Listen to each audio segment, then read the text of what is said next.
علی بھائی اگلا سوال ہے، چند ہفتے پہلے علی بھائی نے ایک مجلس میں ضمناً اس بات کا ذکر کیا تھا کہ سیدنا موسیٰ علیہ السلام اتنے غصے والے تھے کہ انہوں نے ملک الموت یعنی حضرت اسرائیل علیہ السلام کو تھپڑ مار کر ان کی آنکھ نکال دی۔ ہم نے قرآن حکیم میں تو یہ پڑھا ہے کہ موسیٰ علیہ السلام نے مکہ مار کر ایک فرعونی کو مار ڈالا تھا۔ یہ اسرائیل علیہ السلام والا واقعہ کہاں لکھا ہوا ہے؟ پلیز اس کا حوالہ اور ڈیٹیلز بھی بتا دیں، جزاک اللہ۔ دیکھیں جی، اللہ کا شکر ہے کہ مکے والا واقعہ موجود ہے قرآن کے اندر، ادروائز ان حدیثوں کو منکرین حدیث کے شر سے بچانا مشکل ہو جاتا ہے۔ وہ کہتے ہیں یہ پیغمبر کا کریکٹر ہے کہ وہ تھپڑ مار کے آنکھ نکال رہا ہے، تو پھر ہم ان کو الزامی جواب کے طور پہ کہتے ہیں کہ قرآن میں بھی تو موسیٰ علیہ السلام کا ذکر ہے کہ ان سے ایک قبطی مارا گیا تھا۔ وہ آپ نے انٹینشنلی بندہ نہیں مارا تھا، جو قرآن پاک میں سورہ طٰہٰ کے اندر، سورہ قصص میں، باقی جگہوں پہ ڈیٹیل سے حضرت موسیٰ علیہ السلام کا تو سب سے زیادہ ذکر ہے، 125 دفعہ تو نام آیا ہے قرآن میں۔ کسی پیغمبر کا اتنی دفعہ نام نہیں آیا بائی نیم۔ ویسے سب سے زیادہ ذکر ہمارے نبی علیہ السلام کا ہے، چونکہ آپ تو سامنے موجود تھے تو ایز اے تھرڈ پرسن نہیں، سیکنڈ پرسن، صرف قل ہی 330 دفعہ آیا ہے نبی تم فرما دو، لیکن نام جو ہے وہ صرف 5 دفعہ آیا ہے، 4 دفعہ محمد اور 1 دفعہ احمد، اس پہ میرا کلپ ریکارڈڈ ہے۔ تو موسیٰ علیہ السلام اور ان کی قوم کا ایک بندے لڑ رہے تھے، تو وہ چھڑاتے چھڑاتے گھوسا مارا، جیسے چھڑانے کے لیے کہتا، پھر موسیٰ علیہ السلام تو پتہ ہے جلالی سے وہ بندہ ہی مار گیا۔ پھر وہ چلے گئے، اللہ تعالیٰ سے معافی مانگی، کہا شیطان نے مجھ سے کام کرایا، میری نیت نہیں تھی۔ یہاں پہ بھی بخاری اور مسلم دونوں میں حدیث موجود ہے کہ ملک الموت، جن کو ہم اسرائیل بھی کہتے ہیں، اسرائیل نام کسی حدیث میں موجود نہیں، البتہ ہمارے سلف نے اس کو استعمال کیا ہے۔ ابن جریر طبری جو اہل سنت کے بڑے مفسر ہیں، شروع کی تفسیر ابن جریر انہوں نے لکھی، المتوفا 310 ہجری، انہوں نے اسرائیل نام کو یوز کیا ہے۔ باقی تو نام ہم استعمال کرتے ہیں نا، جبرائیل، میکائیل، اسرافیل، یہ تو نام وہ ہے جو قرآن اور احادیث کے اندر آئے ہیں۔ اسرائیل نام نہیں آیا، اسرائیل کے لیے ملک الموت کا لفظ آیا ہے قرآن میں۔ ایک اور نام بھی ہے عزازیل، وہ پتہ کتنا ہے تھوڑے بیلی دا شیطان، عزازیل عزت والا۔ تو یہ جو ایل ہے نا، یہ لفظ اسرائیل بھی آپ نے لفظ سنا نا قرآن میں، حضرت یعقوب علیہ السلام کا نام ہے اسرائیل، اس کا مطلب ہے اللہ کا بندہ۔ اسرائیل ایک سٹیٹ بھی ہے نا، اس کے نام سے ہمیں کوئی اختلاف نہیں ہے، ان کی کرتوتوں سے ہے۔ تو یہ ان ساروں کے یہ اللہ ہی کی طرف منسوب ہیں، جبرائیل، عزازیل، اسرافیل، میکائیل، اسرائیل، اسرائیل ہیبرو لینگویج میں، عبرانی زبان کے اندر۔ تو یہ بخاری مسلم دونوں میں موجود ہے کہ انسانی شکل میں حضرت اسرائیل علیہ السلام آئے اور کہا کہ حضرت موسیٰ علیہ السلام سے کہا کہ آپ اپنے رب کے حکم کو اوبے کیجئے، یعنی اپنی جان میرے والے کرو۔ ان چندہ چلتا پھرتا بندہ ہوئے، انہوں نے کہا ہاں جی سر چلو تیاری جے، اور پھر موسیٰ علیہ السلام، تو حضرت موسیٰ علیہ السلام نے ایک تھپڑ مارا اس کو، اس کے سے اس کی آنکھ نکل گئی۔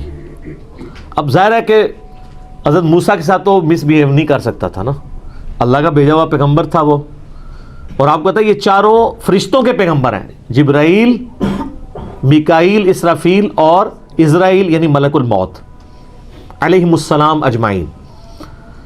یہ انبیاء کے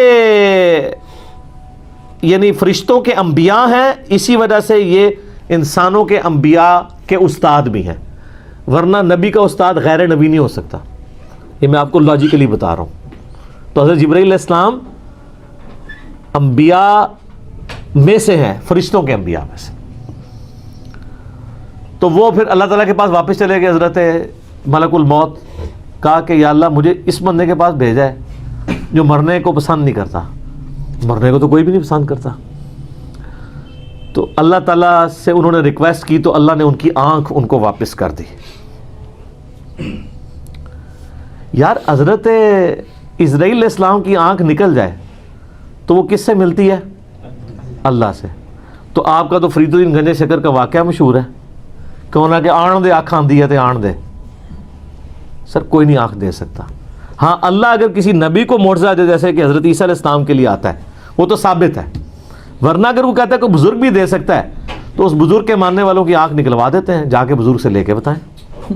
کوئی کچھ نہیں کر سکتا، اسرائیل بھی نہیں کر سکتا. اچھا ایک کہتے ہیں اسرائیل کو روح کھو لی، گیچی مروڑ دے 2 منٹ تہاڈی روح کھونے والے ہو. تو وہ تو پیغمبر تھا نا. بخاری مسلم میں حدیث ہے کہ اللہ تعالیٰ کسی پیغمبر کو اس وقت تک موت نہیں دیتا جب تک کہ اس کے سامنے یہ آپشن نہ رکھ دے کہ وہ چاہے تو اپنی امت کے پورے ٹینیور تک زندہ رہے. اور بخاری مسلم میں الفاظ ہے کہ نبی علیہ السلام کو بھی یہ آفر آئی تھی، لیکن آپ نے اللہ کو اللہم رفیق الاعلیٰ کہہ دیا تھا، ورنہ آپ قیامت تک زندہ رہتے. اپنے امت، آپ کی تو امت کا ٹینیور بھی لمبا ہے. تو حضرت موسیٰ علیہ السلام نے وہ تھپڑ مارا، وہ اللہ کے پاس گئے. بخاری مسلم کے الفاظ ہیں، اللہ نے آنکھ واپس کی، واپس آئے اور کہا اچھا اس طرح کرو.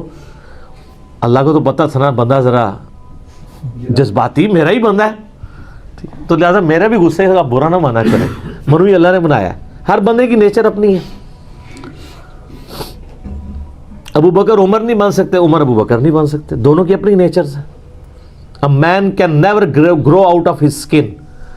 انسان جتنا بھی موٹا ہو جائے اپنی سکن سے باہر نہیں نکل سکتا. جو شاکلہ اللہ نے دیا ہے اس کے اندر ہی اس کی وہ ہوئی ہوتی ہے بلٹ اپ.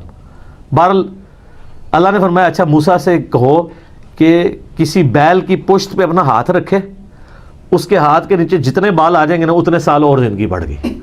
سر وہ تو سینکڑوں بال بنتے ہیں. تو حضرت اسرائیل علیہ السلام یہ جب پیکج لے کے آئے نیا کہ حضرت پہلی تو معذرت ہوں اے پیکج ہے تہاڈی مرضی ہے. دیکھو منی پھر موسیٰ دی گئی ہے، ہونا تو چاہیے تھا کہ جس نے مارا ہے اسے بدلہ لیا جاتا، لیکن لاڈلا ہے. تو انہوں نے کہا اچھا اتنے سال میں زندہ رہوں پھر کیا ہوگا؟ انہوں نے کہا پھر موت. کل نفس ذائقۃ الموت، ہر ذی روح نے موت کا مزہ تو چکھنا ہے. تو پھر انہوں نے کہا جب اتنے سال بعد مرنا ہی ہے تو اب کیوں نہیں، جب یہ میں نے جام پینا ہی ہے موت کا.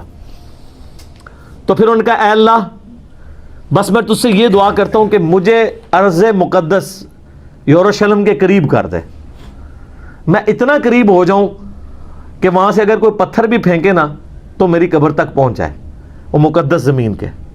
جیسے ہماری بھی خواہش ہوتی ہے بقیع غرقد میں دفن ہو.